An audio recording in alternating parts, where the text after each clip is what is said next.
Hello বন্ধুরা, তোমরা জানো কাল থেকে কিন্তু মোহামেডান স্পোর্টিং ক্লাব তাদের প্র্যাকটিস শুরু করেছে। সমস্ত বিদেশি প্লেয়ার চলে এসেছে এবং কোচও কিন্তু অলরেডি চলে এসেছে এবং আইএসএল 13ই সেপ্টেম্বর শুরু হওয়ার জন্য মোহামেডান কিন্তু পুরো দমে এবার প্র্যাকটিস শুরু করেছে।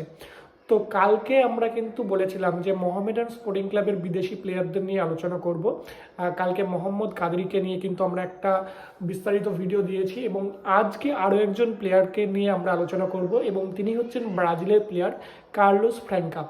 মাত্র 29 বছর বয়স এই প্লেয়ারটির এবং তিনি যে শুধু ব্রাজিলেই খেলেছেন তা নয়, ব্রাজিলের বিভিন্ন নামি দামি ক্লাব ছাড়াও কিন্তু মোহামেডানে আসার আগে লাস্ট তিনি বুলগেরিয়ার টপ ডিভিশনে খেলেছেন এবং মোহামেডান কিন্তু এই প্লেয়ারটির সঙ্গে 1 বছরের চুক্তি করেছে এবং শুধু তাই নয়, এই প্লেয়ারটি যদি ভালো খেলে, মোহামেডান ক্লাবের প্রত্যাশা অনুযায়ী খেলতে পারে, তাহলে ক্লজও রয়েছে আরও 1 বছর এক্সটেনশন করার। অর্থাৎ ধরতে গেলে যদি প্লেয়ারটি তার সামর্থ্য অনুযায়ী খেলতে পারে তাহলে 2 বছর মোহামেডান কিন্তু তাকে রাখতে পারে।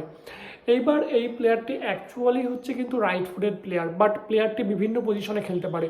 রাইট উইঙ্গার ছাড়াও কিন্তু তিনি তার লাইফে লেফট উইঙ্গার পজিশনেও খেলেছেন, এছাড়া সেন্টার ফরওয়ার্ড পজিশনেও খেলেছেন এবং শুধু তাই নয়, তিনি 180টা ম্যাচ তার জীবনে খেলেছেন এবং এই 180টা ম্যাচের মধ্যে কিন্তু তার 21টা গোলও রয়েছে।